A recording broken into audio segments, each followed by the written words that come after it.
Magna Animation. Please like and subscribe for more stories. शहर से बहुत दूर एक गांव था। उस गांव में बरगद का एक पेड़ था। उस पेड़ पर एक झूला लटका हुआ था, लेकिन कोई भी गांव वाला उस झूले पर बैठने की हिम्मत नहीं करता था। एक दिन श्याम और उसकी पत्नी निर्मला सो रहे होते हैं। तभी उन्हें खिड़की से किसी के रोने की आवाज आती है। इस वजह से श्याम की नींद खुल जाती है। अरे यह कौन है? हे भगवान, लगता है ये आवाज उसी बरगद के पेड़ से आ रही है। अरे निर्मला, निर्मला, जल्दी उठो, देखो ना, आज फिर से वही रोने की आवाज आ रही है। जल्दी उठो ना। हे भगवान, ये रोने की आवाज तो उसी झूले की तरफ से आ रही है। हाँ तो तुम डरो नहीं, मैं अभी देखता हूँ। फिर श्याम खिड़की की तरफ जाता है तो उसकी आंखें फटी की फटी रह जाती है। उसे झूले पर एक औरत दिखाई देती है। उसने सफेद रंग की साड़ी पहनी होती है और रो रही होती है। अरे निर्मला, जल्दी आओ, देखो झूले पर कोई बैठा हुआ है। फिर निर्मला भी जल्दी से खिड़की की ओर जाती है और उस औरत को देखने लगती है। अजी, ये कहीं वही चुड़ैल तो नहीं है जिसने इस झूले पर अपना कब्जा कर रखा है? तुम्हारा दिमाग तो खराब नहीं हो गया? वो सिर्फ एक औरत ही तो है। अजी, भला रात के 2 बजे पेड़ के नीचे कौन झूला झूलता है? और तुम रुको, मैं अभी बाहर जाकर देख कर आता हूँ।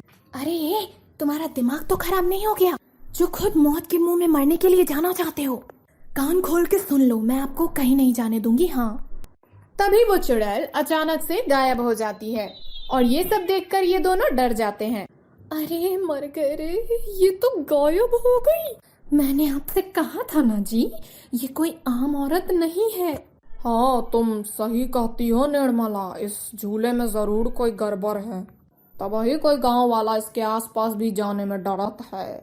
अजी, आज तक तो हमने इस झूले के बारे में सिर्फ अफवाहें ही सुनी थी, आज तो साक्षात देख भी लिया। मुझे अब इस घर में बिल्कुल नहीं रहना। फिर अगले दिन निर्मला का भाई अपनी पत्नी के साथ शहर से उसके घर आता है। अरे निर्मला बहन, तुम कहाँ हो? अरे भाई, तुम आज तुम्हें अपने बहन की याद कैसे आ गई? बस ऐसे ही, बहुत दिन हो गए थे तो मैंने सोचा कि अपनी प्यारी बहन से मिल लूं आज। फिर वे लोग पूरा दिन हंसी मजाक करके बिता देते हैं और फिर रात होने पर, बबलू भाई, तुम नीलू के साथ इस कमरे में सो जाओ, हम साथ वाले कमरे में सो जाते हैं। और हाँ, तुम्हें अगर किसी चीज की जरूरत हो तो अपनी बहन को बता देना। फिर इतना बोलकर निर्मला अपने कमरे में सोने के लिए चली जाती है। फिर कुछ देर के बाद नीलू की नजर खिड़की के बाहर उस झूले पर पड़ती है। अजी, इधर आइए, वो देखिए, वो पेड़ के बाहर एक झूला लगा हुआ है। हमारे शहर में तो कहीं ऐसा देखने को नहीं मिलता। चलिए ना, मेरा बहुत मन है झूला झूलने का, चलिए ना। अरे रुको रुको, अभी तो रात हो गई है, सुबह होते ही झूल लेना, अभी सो जाओ। फिर इतना बोलकर बबलू सोने चला जाता है, लेकिन नीलू उसी झूले को देखती रहती है। अजी सुनो ना, चलिए ना, मेरा बहुत मन है।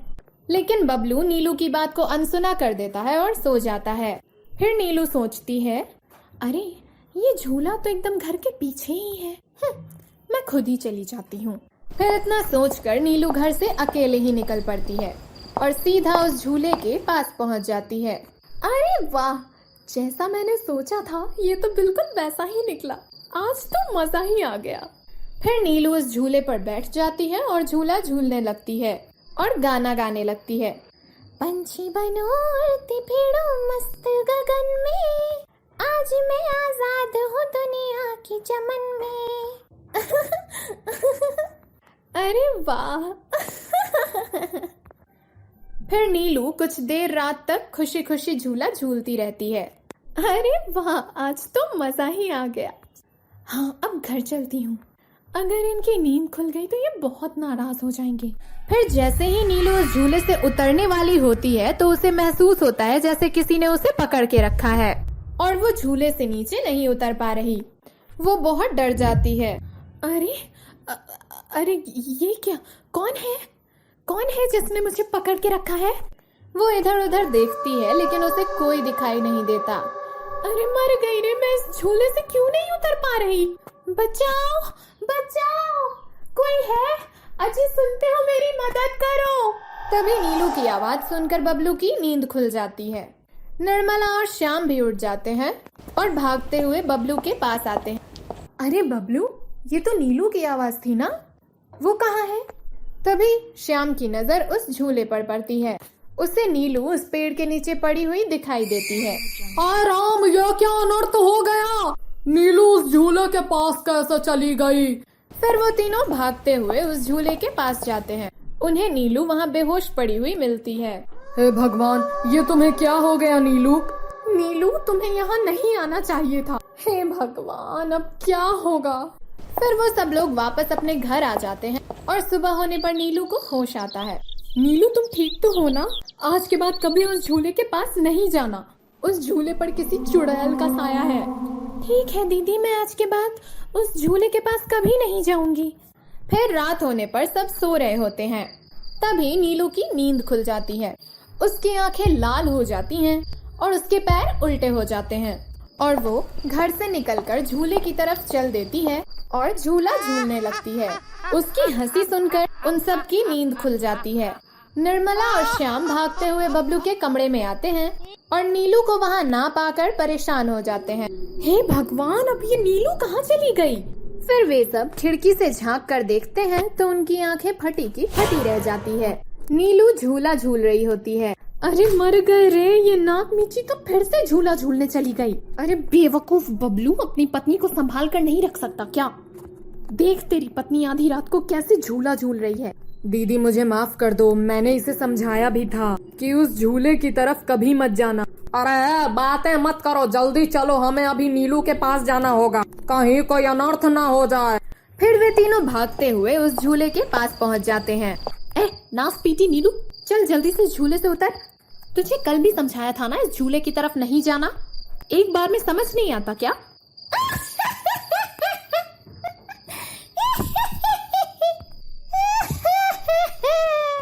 जरा इसके पैरों की तरफ तो देखो। अरे मर गए रे, ये तो चुड़ैल बन गई है। अरे मर गए रे, मेरी बीवी तो चुड़ैल बन गई। अब क्या होगा? अरे भागो रे भागो, सब बस अपनी जान बचाकर भागो। अरे मैं तो जीते जी विधवा बन गया। अरे मेरी बीवी तो चुड़ैल बन गई। फिर वे तीनों वहाँ से भाग जाते हैं। तभी उन्हें रास्ते में कुछ गांव वाले मिलते हैं। अरे श्याम भाई, क्या हुआ? इतनी रात गए कहाँ भागे जा रहे हो? अरे भाई क्या बताऊं, इसकी पत्नी शहर से कल आई थी और रात को बरगद के पेड़ के नीचे झूला झूलने चली गई। अब उस चुड़ैल ने उसके शरीर पर अपना कब्जा कर लिया। हे भगवान, ये क्या अनर्थ हो गया? चलो चलो, हम सब अभी मिलकर वहाँ चलते हैं। फिर वे सब गांव वाले मिलकर वहाँ पहुँच जाते हैं। नीलू अभी भी झूला झूल रही होती है। ए चुड़ैल, बस बहुत हो गया। तूने हम गांव वालों को बहुत परेशान किया है। तेरी वजह से कोई भी रात को इस रास्ते से गुजरने की हिम्मत नहीं करता था, लेकिन अब बस आज तेरा खेल खत्म करके ही रहेंगे।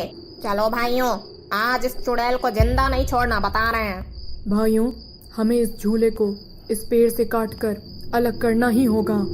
फिर कुछ गांव वाले खंजर से झूले की रस्सी काट देते हैं। झूला टूटते ही नीलू नीचे गिर जाती है और चुड़ैल गुस्से में नीलू के शरीर से बाहर निकल जाती है। ए गांव वालों, ये तुमने सही नहीं किया, अब तुम सब मरोगे। अरे भाई, जल्दी से इस झूले में आग लगा दो। हो सकता है इस झूले के जलने से ये चुड़ैल भी मर जाए। तभी एक गांव वाला उस झूले को आग के हवाले कर देता है। उस झूले में आग लगते ही वो चुड़ैल भी तड़पने लगती है और कुछ ही देर में वो भी जलने लगती है। मैं किसी को जिंदा नहीं छोड़ूंगी। अरे मर गई रे। गांव वालों, मैं तुम में से किसी को जिंदा नहीं छोड़ूंगी। मैं वापस जरूर आऊंगी। फिर देखते ही देखते चुड़ैल जलकर राख हो जाती है और गांव वालों को उस भूतिया झूले से छुटकारा मिल जाता है।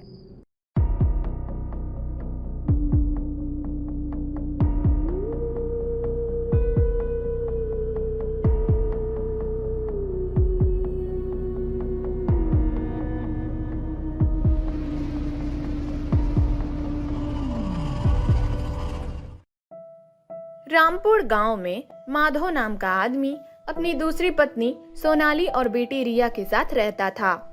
रिया सोनाली की अपनी औलाद नहीं थी। रिया की माँ बचपन में ही उसे छोड़कर चल बसी थी। माँ के जाने के बाद धीरे धीरे उसकी सौतेली माँ सोनाली ने उसकी सारी आजादी उससे छीन ली। वो उससे घर का सारा काम करवाती और खुद दिन भर आराम करती थी। और तो और वो रिया को पीटा भी करती थी। एक दिन, अरे ओ काम छोड़, अभी तक बर्तन भी नहीं मांजे। बस हो गया है नई माँ। जल्दी कर और आकर मेरे पैर दबा। आज सुबह से ही पैरों में बड़ा दर्द हो रहा है। बेचारी रिया जल्दी जल्दी बर्तन मांजती है और फिर जाकर सोनाली के पैर दबाने लगती है। अरे ओ महारानी, जरा जोर से दबा। खाना तो तू 10 आदमियों का खाती है और हाथ ऐसे चला रही है जैसे फूल। सोनाली की इस बात पर रिया कुछ नहीं कह पाती। बस वो अपने कमरे में जाने के बाद रोने लगती है। काश आज मेरी माँ जिंदा होती तो मेरे साथ ऐसा जानवरों जैसा व्यवहार नहीं होता। माँ, तुम मुझे छोड़कर कहाँ चली गई? मुझे तुम्हारी बहुत याद आती है माँ। पिताजी तो अधिकतर घर से बाहर ही रहते हैं। ऐसे में ये सब बताकर मैं उन्हें परेशान नहीं करना चाहती। तभी सोनाली ने पीछे से ये सब देख लिया। आजकल इसकी कुछ ज्यादा ही जबान चलने लगी है।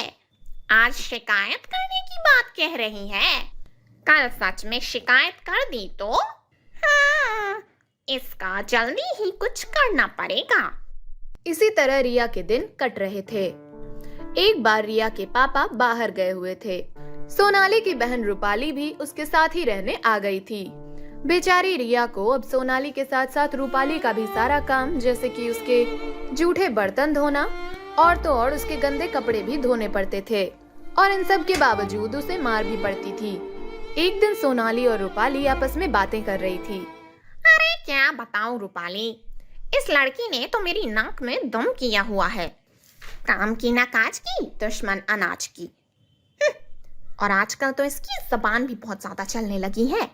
दीदी, इससे पहले कि ये सारे घर पर राज करे और तुम इस घर की नौकरानी बन जाओ, तुम्हें कुछ करना चाहिए। दीदी, तुमने तो कहा था कि इस रिया के नाना नानी इसके लिए काफी जमीन जायदाद छोड़ कर गए हैं। हाँ, कहा तो था, मगर वो सब तो 16 साल के होने पर ही इस करमजली को मिलेगी। हमें तो एक फूटी कौड़ी भी नहीं मिलेगी। और अगर ये करमजली मर जाए तो? मतलब?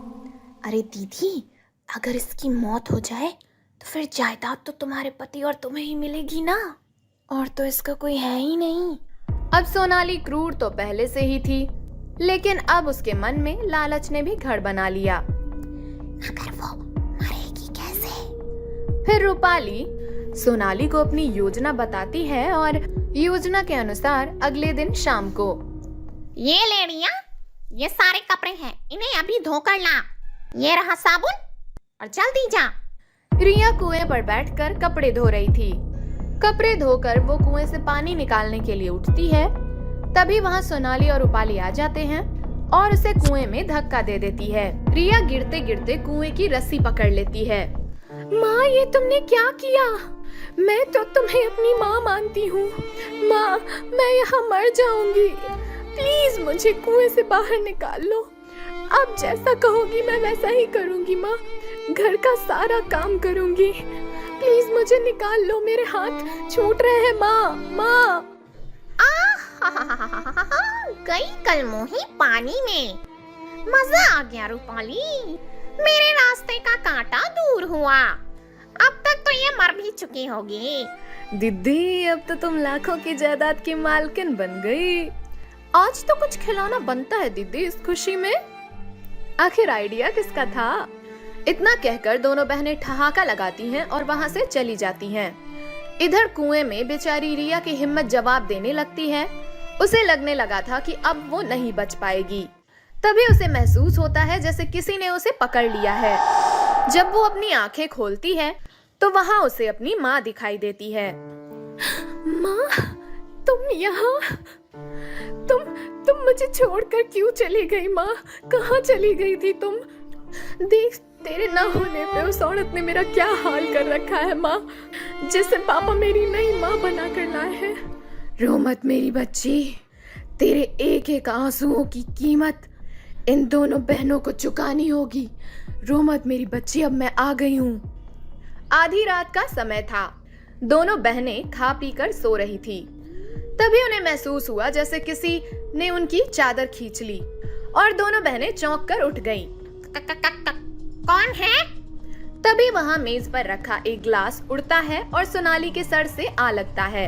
सोनाली का सर फट जाता है। अरे मार डाला रे, किसने मारा मुझे? अरे बाप रे, मर गई। कौन है? कौन है यहाँ? सामने क्यों नहीं आता? तभी कमरे का दरवाजा खुलता है और वहां उन्हें रिया खड़ी दिखाई देती है। दीदी, चुड़ैल बचाओ, कोई बचाओ, हमारे घर में चुड़ैल आ गई है। अरे ध्यान से देख, ये कोई चुड़ैल नहीं है, ये तो जीती जागती इंसान है, मरी भी नहीं कल मोही। इतना सुनकर रूपाली का डर गुस्से में बदल जाता है और वो तेजी से रिया पर झपटते हुए कहती है, तो ये तेरा काम था कल मोही? रुक, तू अभी तुझे बताती हूँ। इतनी सी जान है और सब पे भारी पड़ी हुई है। ये कहकर जैसे ही वो उसे मारने के लिए जाती है, तभी चुड़ैल की अडंगी से रूपाली गिर जाती है। अरे अरे मर गई रे, इस लड़की ने तो मुझे मार ही डाला, गई मेरी कमर। आई, ये सब तेरा ही किया धाड़ा है ना लड़की, जो तुझे अभी सबक सिखाती हूँ। तभी रिया के पीछे उसकी माँ प्रकट होती है। उसे देखकर दोनों बहनों की डर से हालत खराब हो गई। वो चुड़ैल रूपाली की गर्दन दबोच लेती है और उसे कई बार बुरी तरह उठा उठा कर पटकती है। रूपाली का सारा शरीर खून से लहूलुहान हो जाता है और उसकी कमर की हड्डी टूट जाती है। वो फर्श पर पड़ी बुरी तरह तड़पने लगती है। मेरी बच्ची को मारा था ना तूने, अब सारी जिंदगी अपाहिज बनकर जी, अब मजा आएगा तुझे। इसके बाद सोनाली की बारी आती है। रिया की माँ उसे बिछावन से नीचे पटक देती है और उसकी दोनों टांगे पकड़कर तोड़ देती है। सोनाली दर्द से चीख पड़ती है, मेरी बच्ची को सताया ना तूने, खून पी जाऊंगी मैं तेरा। और वो उन्हें मारने के लिए उसी कुएं के पास लेकर चली जाती है। वो सोनाली और रूपाली को भी कुएं से लटका देती है। तभी, नहीं माँ, मत मारो इन्हें, छोड़ दो, तुम्हारे बाद यही तो मेरी माएं हैं, चाहे जैसी भी हो। देखा, जिस बच्ची को तूने तिल तिल कर तरपाया है, आज वही तेरे लिए रहम की भीख मांग रही है। याद रख, अगर मेरी बच्ची को जरा भी तकलीफ पहुंचाई तो मैं तेरा वो हाल करूंगी जिससे तुझे अपने पैदा होने पे भी अफसोस होगा, समझ आई? इसके बाद माँ की आत्मा वहां से चली जाती है। सोनाली और रूपाली को भी अब अच्छा सबक मिल गया था। उस दिन के बाद से उन्होंने रिया को जरा सा भी कष्ट नहीं दिया और रिया की जिंदगी में भी फिर से खुशियां लौट आई।